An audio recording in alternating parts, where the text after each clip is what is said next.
Berapa banyak yang mau terima Yesus? Coba. Yang mau terima Yesus, yang mau dikuasai oleh Roh Kudus, sambil berdiri semua, sambil berdiri tangan tinggi-tinggi. Yang mau terima Yesus, yang mau dikuasai Roh Kudus dan firman-Nya. Haleluya. Segala puji, segala hormat, segala kemuliaan hanya bagimu. Hari ini Tuhan, kami bersyukur karena Tuhan turut bekerja dalam KKR ini.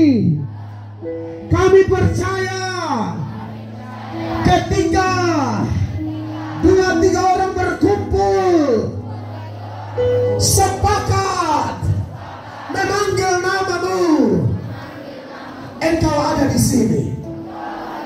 Dan kalau Engkau ada di sini, kami percaya perjumpaan dengan Yesus akan membuat kami berubah, akan menjadikan kami anak-anak luar biasa. Kami semua akan menjadi kepala dan bukan ekor. Kami akan semakin naik dan tidak turun, terutama untuk kemuliaan nama-Mu. Terima kasih Tuhan buat firman-Mu. Kami percaya iman bertumbuh dari mendengar firman. Dan kami mau bukan sekedar mendengar, tapi kami mau menjadi pelaku firman-Mu. Oleh karena itu, tolong kami ya Roh Kudus, supaya kami semua menjadi pelaku firman-Mu. Kami percaya pada saat kami datang pada Yesus, kami diterima, kami diangkat menjadi anak-anak-Mu. Kami adalah ciptaan baru. Kami adalah warga kerajaan surga. Dan bersama Yesus kami cakap melakukan perkara besar. Demi nama Yesus kami berdoa. Sama-sama kita berkata amin. Beri tepuk tangan yang meriah.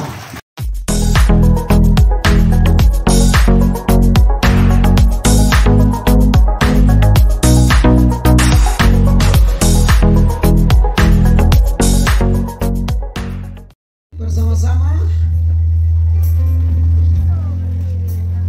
Baik, kita satu di dalam doa. Kita berdoa.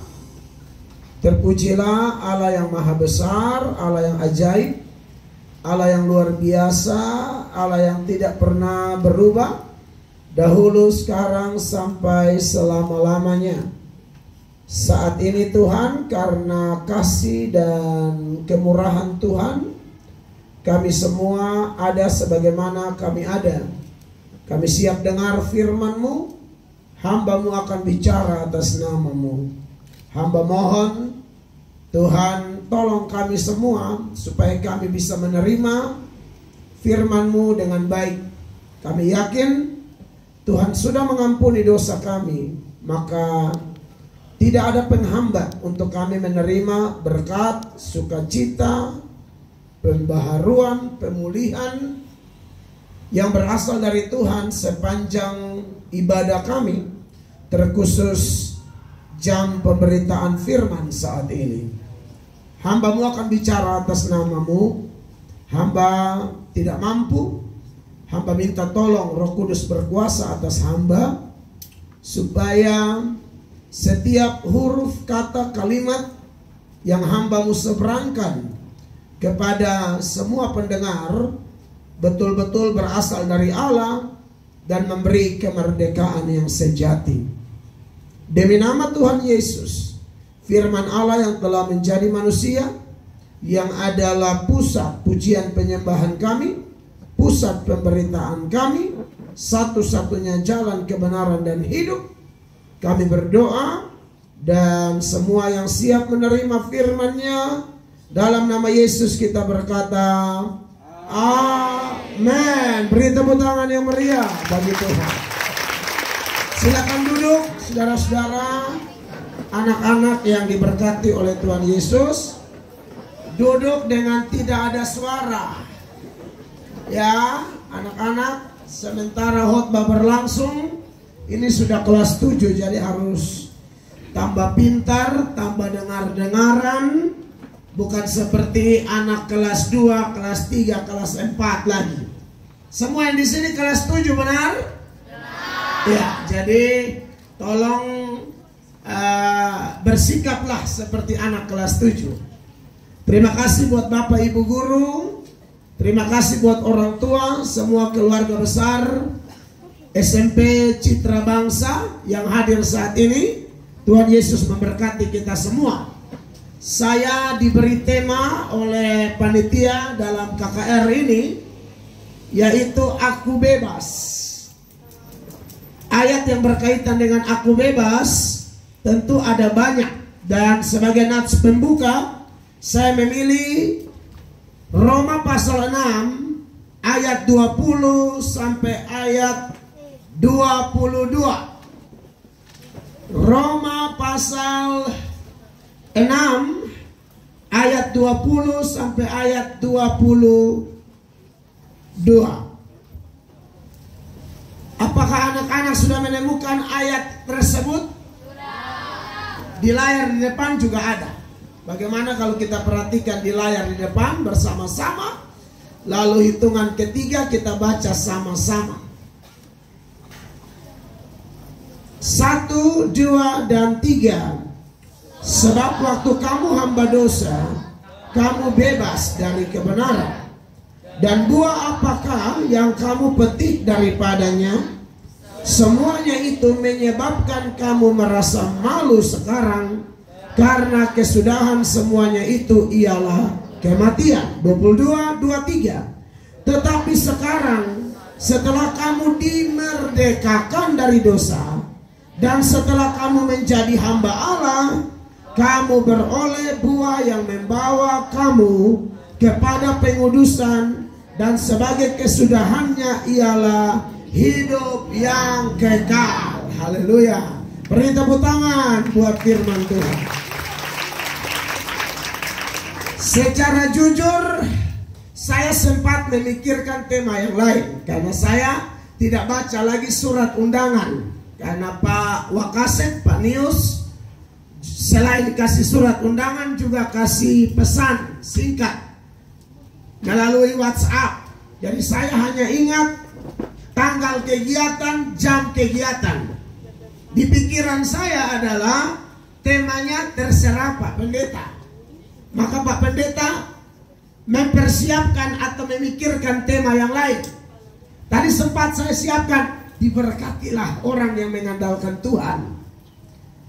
Tapi beberapa jam sebelum datang, saya dan istri setiap hari punya jam doa. Kami selesai berdoa, saya buka undangan. Saya lihat begini, ternyata di situ ada tema. Oh, ternyata temanya Aku Bebas. Nah, anak-anak yang dikasihi oleh Tuhan Yesus, Bapak Ibu Guru dan orang tua yang hadir, ngomong-ngomong tentang Aku Bebas, ternyata ada contoh-contoh yang memberi pengertian sendiri tentang bebas. Ada bebas yang namanya bebas versi orang gila atau orang mabok. Orang gila atau orang mabok itu punya pemahaman sendiri tentang apa itu bebas. Bagi orang gila, bebas, dan saya contohkan saja. Kalau kita ketemu orang gila, sampai dia tidak pakai pakaian lagi, dianggap itu bebas. Bebas versi orang gila adalah tanpa busana, jalan telanjang-telanjang, makan di makanan-makanan di tempat-tempat sampah. Nah, itu bagi dia bebas. Itu bebas. Orang mabok juga begitu. Hanya kalau gila levelnya berat, karena mungkin gila macam-macam. Bisa kerasukan setan, bisa kecelakaan karena benturan. Ya, itu bisa gila. Kalau orang Kristen tidak mungkin gila karena kerasukan setan. Karena setan tidak bisa masuk dalam diri orang Kristen. Tapi orang Kristen kan bisa celaka, benturan, dan geger. Sekalipun dia tidak kemasukan setan. Tapi kalau orang Kuba bilang tapuku di batu, itu bisa berat itu ya. Nah, kalau gila seperti itu, saya lihat ada orang-orang gila tertentu yang sudah parah. Kecuali orang gila yang sudah dimasukkan ke rumah sakit jiwa sehingga ada yang mengawasi dan lain sebagainya, ya itu apa boleh buat. Tapi gila-gila tertentu, bagi mereka tanpa busana, makan-makan sampah, itulah kebebasanku. Orang mabok harus kena dulu alkohol atau narkoba. Nah, dia rasa bebas sekali. Ada lagi bebas yang lain yang saya jumpai dalam cerita kitab suci, yaitu seseorang merasa dirinya adalah orang yang bebas, orang yang merdeka kalau dia hidup tanpa aturan. Ini dianggap, dibilang dunia ini terlalu penuh dengan aturan. Di rumah ada aturan, di sekolah ada aturan, di gereja ada aturan, berlalu lintas ada aturan. Semua aturan. Aturan ini yang tidak membuat saya free. Andai kata aturan tidak ada aturan dalam rumah, tidak ada aturan dalam sekolah, tidak ada aturan dalam gereja, tidak ada aturan berlalu lintas, aturan di bangsa dan negara, itu baru enak. Tadi saya bilang, saya menemukan bagian ini dari cerita Alkitab. Cerita yang mana? Anak-anak sekalian pernah dengar cerita anak bungsu yang hilang? Itu tercatat dalam Lukas pasal 15 ayat 11 sampai ayat 32. Kita tidak usah baca lagi ayat per ayat, tapi saya mau ingatkan kembali. Itu ada seorang bapak punya 2 anak, sulung dan bungsu. Dan dalam budaya atau tradisi orang Yahudi, biasanya setiap anak itu ada warisannya. Karena bapak ini hanya punya 2 anak, biasa yang sulung itu dapat lebih banyak. Jadi kalau sulung dapat 2/3, maka yang bungsu dapat 1/3. Hanya ada tradisi orang Yahudi begini. Pembagian warisan itu akan dilakukan kalau orang tuanya sudah dekat-dekat mau meninggal. Dia rasa, wah ini tidak lama lagi dia meninggal. Lalu kemudian dia buat surat wasiat, baru warisannya dibagi setelah orang tua meninggal. Beda sama si bungsu itu. Orang tua masih kuat-kuat, belum ada tanda-tanda mau meninggal, tapi bungsu minta warisan. Bagi bungsu, warisan lebih penting dari bapak. Dan ini jelas dalam tradisi Yahudi, ketahuan ini anak memang anak bandel, anak nakal, anak kurang ajar. Bapak masih hidup, dia sudah minta warisan, sudah tidak sesuai aturan main. Singkat cerita, bapak kasih. Lalu Alkitab berkata, dia pergi jauh tinggalkan bapak. Kenapa dia tinggalkan bapak? Di rumah bapak banyak aturan. Anak ini tidak mau diatur. Karena cerita anak bungsu yang hilang itu, kita tahu bapak di situ bicara atau menggambarkan Allah. Si sulung di situ bicara tentang orang-orang Farisi ahli Taurat waktu itu yang merasa begitu dekat dengan Allah tapi tidak punya hati seperti Allah. Sedangkan si bungsu adalah penggambaran dari orang berdosa. Nah, kalau penggambaran orang berdosa itu begitu. Dia mau jauh-jauh dari bapak. Aturan bapak ini kan banyak kekasih-kekasih Tuhan ya. Kalau kita lihat ikut Alkitab ya, aturan bapak, kalau ini konteks ada guru, ada orang tua, ada anak. Kalau sebagai orang tua atau guru, ya aturan dari Bapak jelas. Kita harus menjadi orang tua teladan, harus menjadi guru teladan, harus menjadi orang tua dan guru dan pengurus sekolah yang punya integritas. Integritas itu adalah keselarasan antara apa yang kita pahami, apa yang kita omong, dan apa yang kita praktekkan. Itu integritas. Kalau paham lain, omong lain, bikin lain, itu dia bernama kelainan. Yang dia pahami lain, yang dia bicara lain, yang dia buat lain. Orang NTT, orang Kupang teristimewa.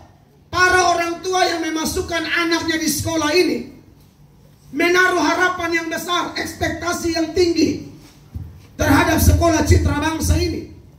Mereka berharap bahwa anak-anak mereka selama jam sekolah, ibu kapal sekolah ini masa jam berapa, pulang jam berapa? Jam 7.15, pulang jam, kalau yang apa jam 2.30. 7.15 sampai jam 2.30 ya. 8, 9, 10, 11, 12, 1, 2. Kurang lebih 8 jam di sekolah. Nah, orang tua yang sudah kasih anaknya sekolah di sini menaruh harapan yang besar bahwa mereka ada di lingkungan yang tepat, dalam pengawasan orang-orang yang pas. Iya kan? Ya, ini aturan dan memang tuntutan Alkitab kepada para guru, para orang tua, para mentor. Tidak bisa tidak. Kita harus menjadi role model. Kita harus menjadi teladan yang luar biasa. Itu kalau bagi guru dan orang tua. Saya tidak bisa khotbah untuk anak-anak saja, karena di sini juga ada guru, ada pengurus sekolah. Ya, banyak anak itu menjadi anak yang liar karena memang dia dididik oleh orang-orang yang salah. Pendidiknya bermasalah, orang tuanya juga bermasalah. Padahal dalam hubungan orang tua anak itu jelas di dalam Efesus 6 ya, mulai ayat 4. Dia bilang begini, dan kamu bapak-bapak, janganlah bangkitkan amarah di dalam hati anak-anakmu, tetapi didiklah mereka di dalam ajaran dan nasihat Tuhan. Mentor atau guru punya peran, tapi orang tua juga punya peran. Ya, tidak bisa lepas tangan. Oh, sekolah urus semua, tidak bisa. Mereka punya waktu lebih banyak juga ada di rumah. Saya lihat kadang sekolahnya bagus, tapi orang tuanya juga bermasalah. Saya sayangkan, saya harap kalau orang tua semua ada itu jauh lebih baik sebenarnya. Supaya kita saling mengingatkan. Sekolah sudah buat yang terbaik. Jarang-jarang loh ada sekolah tahun ajaran baru bikin KKR. Saya jarang ketemu. Tapi SMP Citra Bangsa Kupang, wah, saya pikir ini teladan buat sekolah-sekolah lain. Saya memang sengaja shooting supaya saya publish. Saya muat di channel saya, dan saya harap kalau sekolah-sekolah lain nonton, ini penting.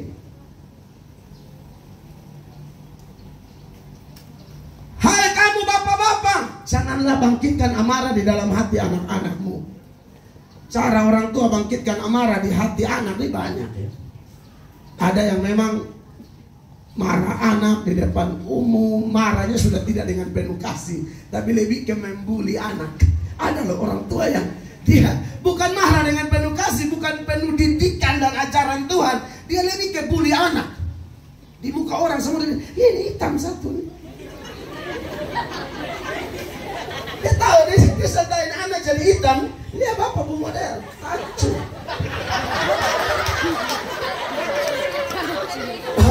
Bapak di model ke tacu, bapak omong anak hitam. Haleluya.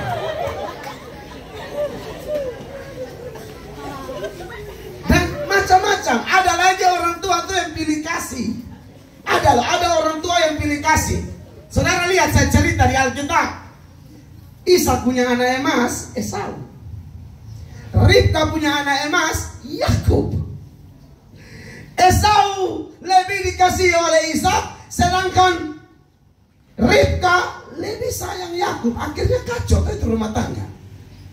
Mama bantu anak tipu bapak untuk mengambil berkat yang harusnya diberikan kepada anak sulung, yaitu Esau. Lihat, kalau rumah tangga mulai pilih-pilih kasih. Ini kalau bapak pu anak, menurut bapak ini yang terbaik. Ini yang terbaik. Kalau ini dong, ini turunan mama dan mama pun keluar. Saya sambil minum air. Jadi kebiasaan pilih-pilih kasih seperti itu bahaya. Dan ini mungkin juga hal penting bagi guru, ya. Hati-hati dalam memperlakukan anak. Karena psikologi anak seperti ini mereka menilai, mengukur. Ya, kita yang jujur-jujur sajalah, tapi juga dengan penuh kebijakan. Penuh kebijaksanaan. Mau puji orang, mau apa orang, hati-hati. Saya lihat kalau sekolah pilih guru yang salah juga memang repot juga. Ada guru tuh yang anak-anak tak tahan kelas 2 kali, dia bukan panggil nama, itu anak lewat dia bertanya, "Woi tua." Maksudnya lu ini tak tahan berapa kali, lu ini kan paling tua di sekolah. Dia panggil anak pun nama Okto, ko Obet, ko Nadus, ko Lamber, ko tidak, "Woi tua." Dulu saya tidak tahu, zaman-zaman pasar. Kalau zaman kami itu jangan ada anak tak tahan kelas. Ini guru-guru ini memang mulu tidak baik betul-betul. Kan Alkitab saja berkata hidup dan mati itu kan dikuasai lidah. Benar kan? Amsal 18 ayat 12. Anak-anak semua kita baca. 1, 2. Tadi bilang Amsal berapa? 18 ayat 21. 18 ayat 21. Ya. 1, 2, 3. Hidup dan mati dikuasai lidah. Siapa suka menggemakannya akan memakan buahnya. Saya lihat ada guru, orang tua, orang dewasa yang omong sama anak tuh kurang hati-hati. Kan tidak semua anak nih sudah mengenal Tuhan atau mengalami Tuhan. Bully itu bahaya. Hidup mati dikuasai lidah. Siapa suka menggemakannya akan memakan buahnya. Saya pernah dengar ada seseorang anak bunuh diri itu karena memang sering dibully. Anaknya bunuh diri karena sering dibully. Kadang-kadang bully berupa selalu omong dia punya bapak punya pekerjaan, omong dia punya, apalagi kalau anak-anak yang orang tuanya punya masalah, lalu masalahnya viral dan lain sebagainya. Wah, itu kasihan. Ada anak-anak yang tidak tahan, dia ketakutan sekali karena kalau dia lewat, orang-orang rame-rame berteriak selingkuh. Karena bapak dan mamanya ketahuan selingkuh dan terekspos di media. Lama-lama dia tidak tahan. Ada anak-anak bunuh diri. Makanya saya pikir di Citra Bangsa ini memang harus hati-hati ya. Karena kita sedang bicara bahwa bicara tentang kehendak Bapa itu banyak. Nah, khusus buat anak-anak, dengar aturan yang ada di Alkitab. Kalau cerita tentang bungsu di rumah Bapa itu menggambarkan Allah itu punya aturan. Dan secara khusus, secara spesifik bagi anak-anak, saya mau kasih ingat, aturan bagi anak-anak itu, anak-anak harus taat dan hormat orang tua. Di Efesus 6 tadi, mulai ayat 1-nya, ini adalah kutipan kembali. Paulus mengutip kembali 10 hukum Allah, khusus hukum yang kelima. Lalu dia kembangkan seperti ini dalam Efesus. Hai anak-anak, taatilah orang tuamu di dalam Tuhan. Karena apa? Haruslah demikian. Ayat 2 anak-anak, 1, 2, 3. Hormatilah ayahmu dan ibumu. Ini adalah suatu perintah yang penting, seperti yang nyata dari janji ini. Ya toh, anak-anak harus hormati orang tua. Lalu ayat 3, 1, 2, 3. Supaya apa? Kamu berbahagia dan panjang umurmu di bumi. Jadi kalau anak-anak mau bahagia, panjang umur seperti Pak Samuel tadi berbagi, nanti suatu saat mau sekolah di luar negeri, ya, lulusan dari universitas atau sekolah-sekolah terbaik, setelah dari Citra Bangsa lanjut SMA, lalu lanjut lagi sesuai dengan cita-cita kita. Salah satu kunci berkat, salah satu kunci supaya kita menjadi orang-orang ternama di bumi yang Tuhan kasih adalah hormat orang tua. Amin. Anak-anak dengar ya, kalau zaman Musa itu, bahkan orang kalau bikin sesuatu yang menyakiti orang tua, entah dia pukul orang tua atau kata-kata kotor atau kasar kepada orang tua, anak seperti itu zaman Musa itu harus dilempari dengan batu sampai mati. Mari kita lihat Keluaran pasal 21 mulai ayat 15. Silakan tolong perhatikan, ada tim yang bisa baca kah pakai mic? Pak Immanuel dan kawan-kawan coba. Tolong bacakan itu ayat supaya anak-anak tahu betapa penting menghormati orang tua. Silakan Kak. Keluaran 21 ayat yang ke-15. Ya. Siapa yang memukul ayahnya atau ibunya, pastilah ia dihukum mati. Iya. Siapa yang memukul ayahnya atau ibunya, pastilah ia dihukum mati. Itu aturan. Jadi tidak boleh tidak ya. Jadi kalau ada orang bilang bebas, itu adalah tidak diatur. Ya. Itu justru salah. Kita tuh bebas, tapi bebas yang teratur. Seperti tadi toh, kalau orang gila dia bebas, atau orang yang dijajah diperbudak oleh dosa begitu rupa sehingga tidak mau diatur, kita salah. Kita orang yang justru kalau berpakaian seperti ini, kita lebih bebas.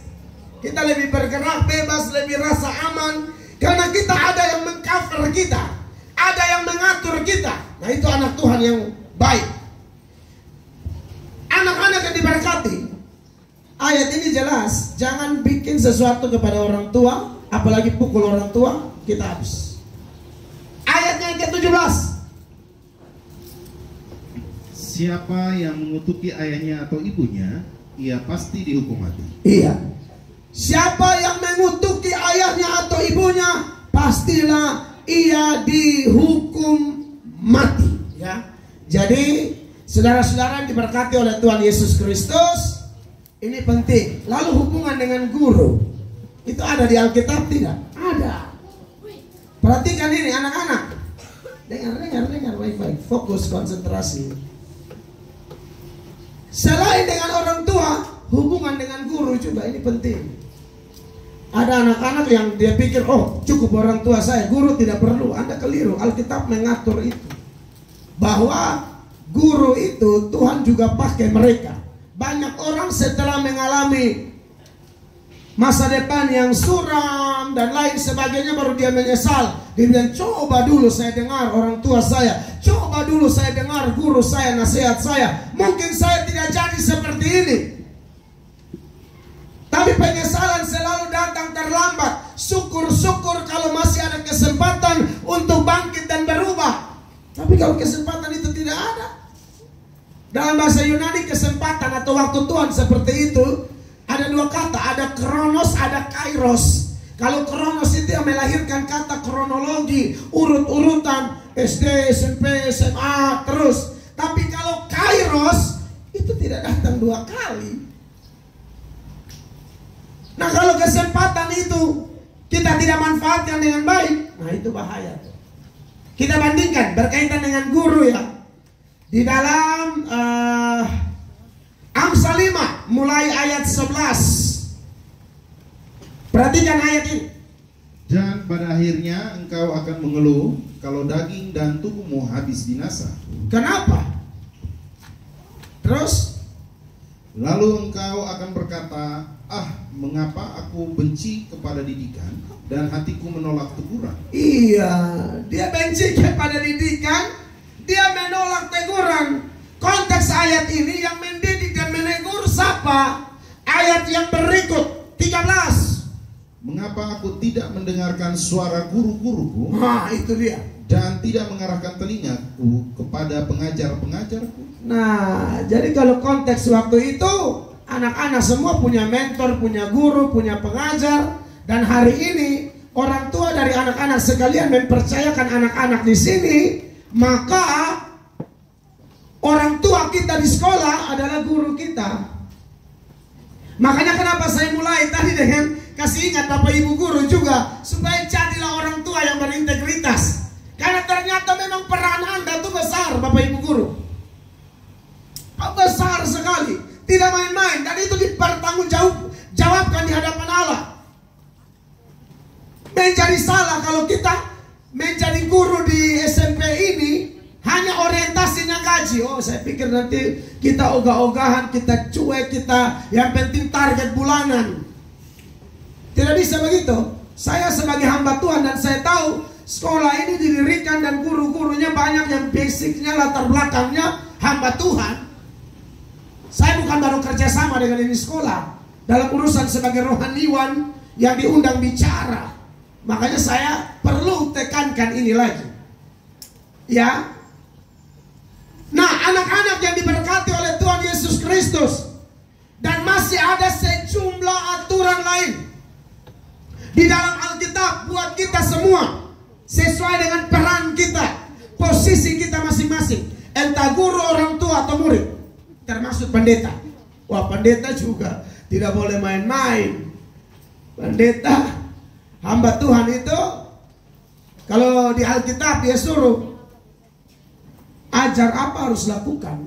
Memang ada hamba Tuhan yang dia mengajar jago, tapi dia tidak buat.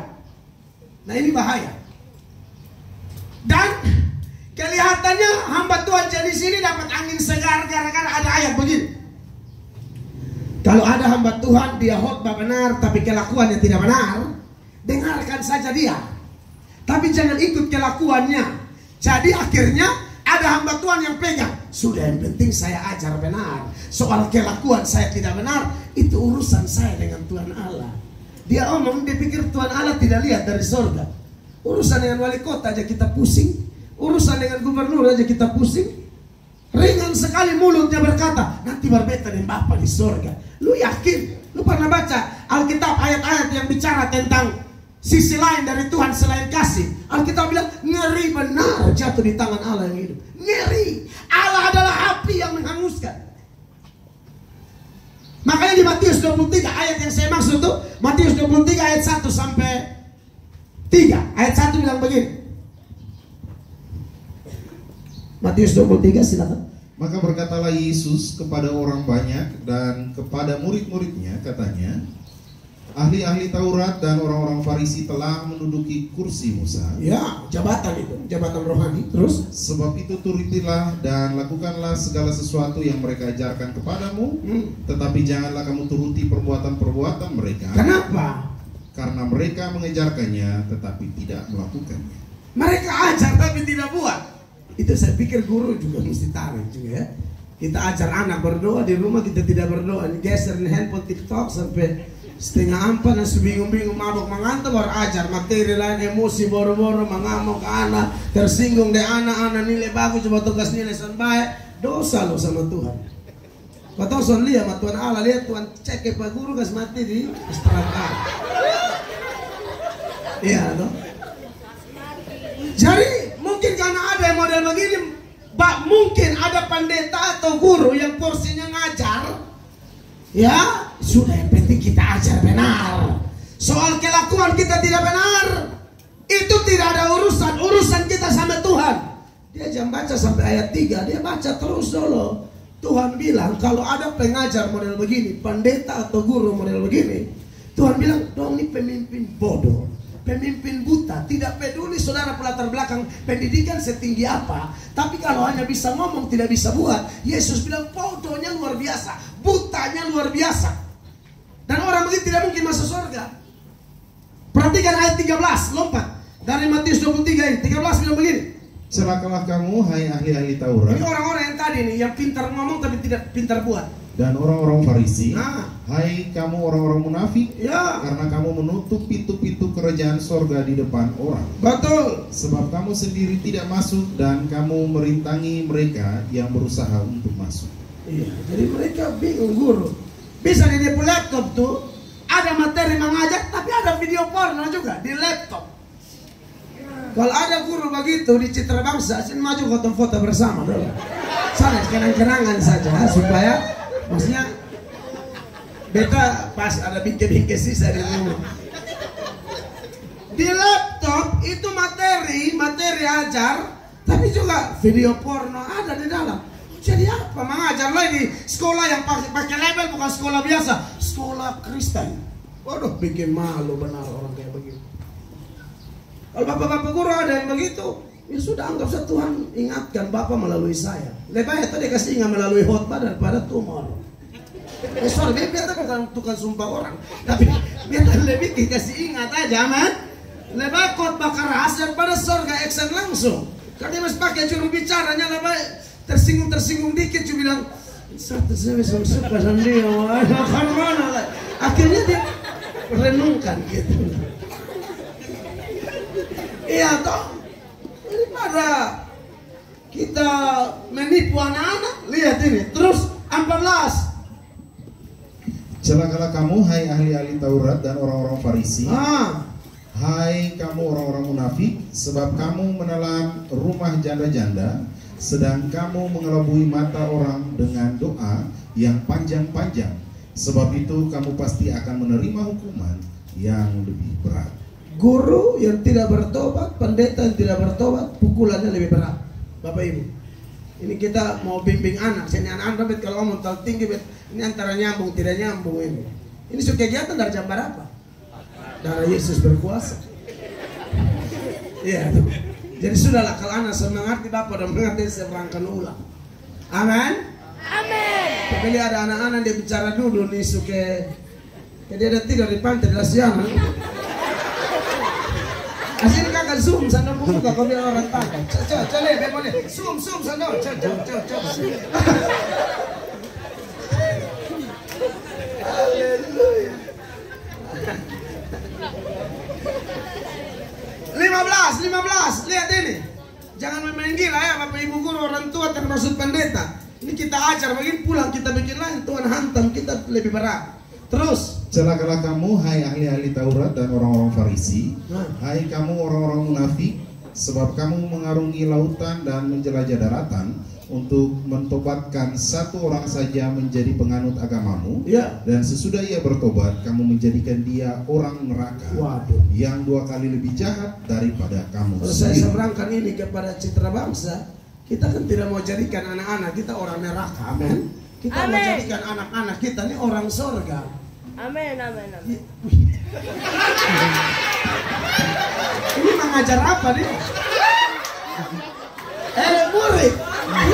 Dia bicara ngomong sama gini makasih. Amin. Padahal tadi dia tidur. Kita bisa tanda dia. Zoom dia.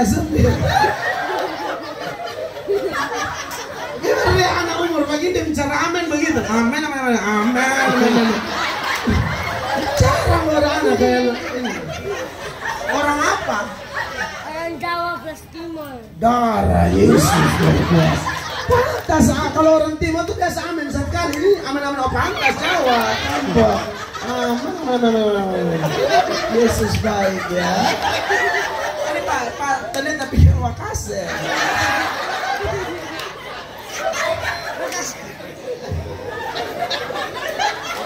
Ini anak ini biasa anak luar biasa ini. Nama siapa? Atta. Lamber?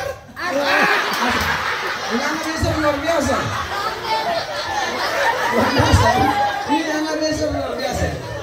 Rencana mau jadi apa, Atra? Cita-cita mau jadi apa? Ini YouTuber. YouTuber ya? YouTuber game. YouTuber game. Ya udah. Pantas cara amin. Gak ada masalah. Mau jadi YouTuber game tidak ada masalah, asal Tadi yang Pak Samuel sudah ngomong, Pak Pendeta ngomong ini. Belajar dan belajar. Wih, luar biasa. Luar biasa loh, luar biasa. Nah, oke. Jadi anak-anak orang tua yang diberkati Tuhan, lihat ini, kalau hanya bisa bawa orang lalu tidak mencetak orang jadi anak baik, tapi mencetak orang jadi orang neraka, ini ayat bilang. Nah, ini bahaya nih. Tambah lagi 16. Celakalah kamu, hai pemimpin-pemimpin buta yang berkata, bersumpah demi bait suci, sumpah itu tidak sah, tetapi bersumpah demi emas bait suci, sumpah itu mengikat. Tambah lagi 17, teguran keras bagi pemimpin yang demikian. Hai kamu orang-orang bodoh dan orang-orang buta, apakah yang lebih penting, emas atau bait suci yang menguduskan emas itu? Jadi Bapak Ibu guru, orang tua, termasuk saya khotbah buat diri saya sendiri juga, kita yang sudah kategori pengajar, pembimbing, kalau kita tahu materi, kita tahu latar belakang ilmu ini, itu segala macam, omong lincah, lancar, kelakuan nol, ini Tuhan yang nilai loh. Tetangga, kawan guru, lo bisa nilai, dia paling, itu guru paling top. Tapi Anda lebih tahu Tuhan ngomong apa dan saudara. Silakan bercermin dengan firman. Bagi pemimpin begitu, orang bilang Anda hebat, Alkitab lu buta, bodoh. Firman Allah yang ngomong, karena standar tertinggi kita, ukuran kita bukan apa kata orang, apa kata Tuhan. Amin, saudara-saudara. Amin. Maka ini penting untuk kita ingat. Nah, menarik bahwa bungsu yang saya soroti tadi, dia pergi jauh. Dan akhirnya saudara tahu toh, akibat mau bebas. Menurut versi dia, bebas karena tidak mau diatur. Ujung-ujung apa yang terjadi? Hilang. Hilang, bencana, lapar, miskin, sampai mau makan makanan babi. Dia mau join dengan babi bilang lu raba lu mati. Babi bilang lu barang diraba bepu. Dulu lu boleh anak orang kaya, tapi urusan ini babi punya daerah kekuasaan, jangan coba-coba. Ya. Nanti diseruduk. Nah, saudara-saudara diberkati oleh Tuhan Yesus Kristus. Jadi menarik bahwa akibat tidak mau diatur, akibat mau bebas tanpa aturan, akhirnya rusak. Tapi kita bersyukur. Tema yang diangkat oleh para guru, panitia dalam kegiatan ini tentu bukan bebas yang demikian. Amin. Kita bebas bukan seperti orang gila yang tanpa busana, tapi kita bebas memakai pakaian. Namanya pakaian keselamatan, namanya jubah kebenaran. Saya bandingkan ini dengan Yesaya 61 ayat 11. Saya baca ya. Yesaya 61 ayat 11. Sebab seperti bumi memancarkan tumbuh-tumbuhan dan seperti kebun. Ayat 10. Yesaya. Aku bersukaria di dalam Tuhan, jiwaku bersorak-sorai di dalam Allahku. Sebab ia mengenakan apa? Pakaian keselamatan kepadaku dan menyelubungi aku dengan jubah apa? Jubah kebenaran. Orang yang hidup dalam dosa, dia bebas dari kebenaran. Tidak ada kebenaran dalam dia. Sebaliknya, kalau dia hidup dalam kebenaran, dia bebas dari dosa. Amin. Karena Yohanes 8 ayat 34, ayat itu bilang begini, adik-adik, perhatikan. Yohanes 8 ayat 34. Kata Yesus kepada mereka, aku berkata kepadamu, sesungguhnya setiap orang yang berbuat dosa adalah hamba dosa. Siapa berbuat dosa, dia hamba dosa. Dan hamba dosa, menurut nats pembuka tadi, Roma 6 ayat 20, ayat itu berkata, saudara-saudara, sebab waktu kamu hamba dosa, kamu bebas dari kebenaran. Kalau ada satu daerah di Pertamina misalnya, ini kawasan bebas rokok. Pengertian bebas rokok artinya tidak boleh ada orang merokok di situ. Kalau bebas kebenaran, gara-gara diperbudak dosa, tidak ada kebenaran. Tapi kita bersyukur, kita ini bukan bebas dari kebenaran, tapi kita mau dibebaskan dari dosa. Amin. Supaya kita bisa pakai pakaian keselamatan, bisa pakai jubah kebenaran. Bagaimana supaya orang bebas dari dosa. Yang pertama, dia memang harus, seperti yang Bapak sudah sampaikan tadi, saya tambahkan lagi, kita harus hidup di dalam firman Tuhan. Sebab di dalam Yohanes tadi 8 ayat 31-32, firman Allah bilang begini. Maka katanya kepada orang-orang Yahudi yang percaya kepadanya, jikalau kamu tetap dalam firman-Ku, kamu benar-benar adalah murid-Ku. Lalu ayat 32 sama-sama anak-anak. 1, 2, 3. Dan kamu akan mengetahui kebenaran, dan kebenaran itu akan memerdekakan kamu. Haleluya. Jadi kalau anak-anak di sini ada ayat hafalan ya kalau di sekolah. Lalu anak-anak punya target baca Alkitab di rumah juga ada ini. Atau hanya hafalan itu ya? Bagus ya. Dan ini Bapak Pendeta pesan kepada anak-anak semua supaya mau hidup bebas dari dosa, ya harus kuat dalam firman. Amin. Amin. Sebab hanya firman Allah yang bisa membersihkan kita.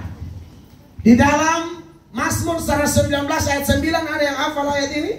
Tidak. Oh, tidak, diberkati lah ya.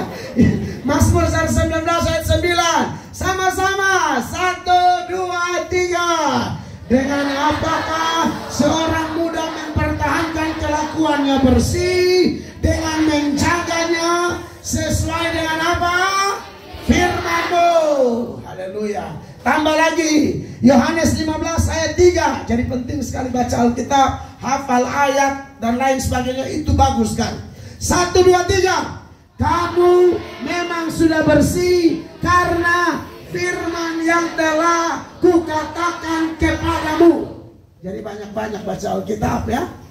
Saya di rumah, anak saya ada 4 yang sudah bisa baca 2, dan tiap hari baca Alkitab. Khusus anak yang nomor 2 namanya Gitskel Atok. Dia sudah menyelesaikan Kejadian sampai Wahyu. Sekarang ini dia sudah mungkin di hakim-hakim lagi. Kakaknya baru mau selesai. Saya kasih lomba saja. Tiap hari harus baca Alkitab. Saya ajar mereka. Walaupun mereka masih jatuh bangun, tapi anak-anak saya ingatkan. No Bible, no breakfast. Saya tidak akan sarapan pagi. Saya tidak akan makan pagi sebelum baca Alkitab. Tuhan Yesus bilang manusia hidup bukan dari apa? Roti saja, tapi hidup dari firman Allah. Anak saya nomor 2 baru kelas 5 SD. Sudah baca Alkitab dari Kejadian sampai Wahyu selesai. Saya suruh ulang lagi, dan saya kasih ingat dia, jangan pernah puas soal baca Alkitab. Anak-anak Yahudi itu hidupnya diberkati karena memang dari kecil mereka diajar baca Alkitab. Selalu baca Alkitab. Ya, firman Allah punya kuasa yang luar biasa untuk menjadikan kita orang-orang baik. Bagian lain lagi saya contohkan dalam 2 Timotius 3. Mulai ayat 15. Ini pentingnya kitab suci. Paulus ngomong begini sama Timotius. Saya baca. Ingatlah juga bahwa dari apa? Dari kecil engkau sudah mengenal kitab suci. Makanya anak-anak, ini Timotius ini dari kecil sudah tahu kitab suci atau Alkitab.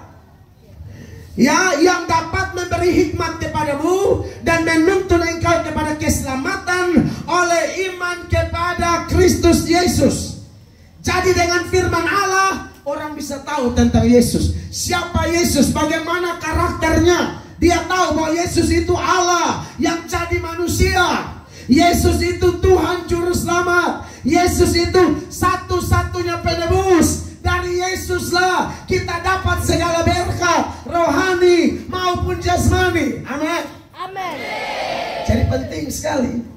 Lalu kalau kita ada salah, nanti kita bisa belajar dari Alkitab. Karena di ayat 16 dia kasih tahu lagi manfaat-manfaat lain dari baca Alkitab atau mendekatkan diri pada firman. 16. Segala tulisan yang diilhamkan Allah. Kalau dari teks aslinya itu kata yang tidak ada. Dia harusnya segala tulisan diilhamkan Allah. Maksudnya Kejadian sampai Wahyu semuanya firman Allah. Manfaatnya apa? Yang pertama untuk mengajar. Mengajar itu memotivasi orang belajar. Belajar itu kata kuncinya cuma satu, perubahan. Orang tidak mengalami perubahan, Heran dia, kalau dia belajar apa? Kok tidak berubah? Harusnya orang yang belajar itu berubah. Tidak tahu jadi tahu, tidak mau jadi mau, tidak bisa jadi bisa, tidak biasa jadi biasa. Dalam hal bacaan kitab tidak biasa, belajar nanti biasa. Amin. Amin. Lalu dia bilang untuk menyatakan kesalahan. Jadi kita tahu, oh ternyata ini salah, nyontek itu salah, ada di Alkitab. Ini salah, itu salah. Tidak sampai di situ. Memperbaiki apa? Kelakuan. Jadi kalau kita baca Alkitab itu ada kuasa merubah kita. Lalu mendidik orang dalam kebenaran. 17 sama-sama, alhasilnya apa? 23. Dengan demikian tiap-tiap manusia kepunyaan siapa? Dilengkapi untuk apa? Setiap perbuatan baik. Bayangkan kalau anak SMP Citra Bangsa semua bergaul dengan Alkitab, oh guru-guru akan semakin semangat karena anak-anak ini diatur anak baik semua. Siapa yang mau jadi anak baik? Coba angkat tangan tinggi-tinggi, anak baik. Siapa yang mau rajin baca Alkitab? Beri tepuk tangan yang meriah. Begitu. Kan anak-anak menarik, saya sudah mau selesai. Saya sudah mau selesai ya. Kalau anak-anak semakin dekatkan diri dengan firman tadi di ayat-ayat tadi itu 2 Timotius 3:15 dia bilang kamu akan kenal Tuhan Yesus. Dan memang Tuhan Yesuslah yang mampu memerdekakan kita secara sungguh-sungguh. Makanya dalam Yohanes 8 ayat 36 ini ayat bilang begini, sama-sama anak-anak, 1, 2, 3. Jadi apabila anak itu memerdekakan kamu, kamu pun apa? Anak di sini Tuhan Yesus. Jadi yang membuat kita bebas dari dosa Tuhan Yesus. Amin. Belajar firman, firman membawa kita kepada Yesus, kita mengalami kemerdekaan yang sesungguhnya. Terakhir, waktu orang percaya Yesus, orang itu pasti ada Roh Kudus. Nah, ini yang membuat orang lebih bebas lagi. Makanya dalam 2 Korintus 3 ayat 17, ini lebih terakhir. Sama-sama 1, 2, 3. Sebab Tuhan adalah Roh, dan di mana ada Roh Allah, di situ ada kemerdekaan. Jadi saya harap anak-anak semua di sini mengasihi Tuhan sungguh-sungguh ya. Pak Pendeta di usia kalian ini, kelas 1 SMP tadi itu, Pak Pendeta masuk penjara. Ya, waktu belum jadi pendeta. Bapak Pendeta tikam orang. Bapak Pendeta terlalu jahat. Dulu nih mata semua nih, anteng-anteng semua nih. Bapak Pendeta nih umur SMP sudah diangkut ke sana kemari, polisi garnis tusuk orang di muka gereja. Kenapa? Karena Bapak Pendeta punya orang tua tidak bertobat. Bapak Pendeta tidak pernah baca Alkitab. Bapak Pendeta tidak pernah percaya Yesus. Bapak Pendeta tidak ada Roh Kudus waktu itu. Maka diberkatilah anak-anak semua. Kalau hari ini Anda diingatkan bahwa Yesus mau masuk di hidupmu. Berapa banyak yang mau terima Yesus? Coba. Yang mau terima Yesus, yang mau dikuasai oleh Roh Kudus, sambil berdiri semua, sambil berdiri tangan tinggi-tinggi. Yang mau terima Yesus, yang mau dikuasai Roh Kudus dan firman-Nya. Haleluya. Beri tepuk tangan yang meriah bagi Tuhan Yesus. Terima kasih.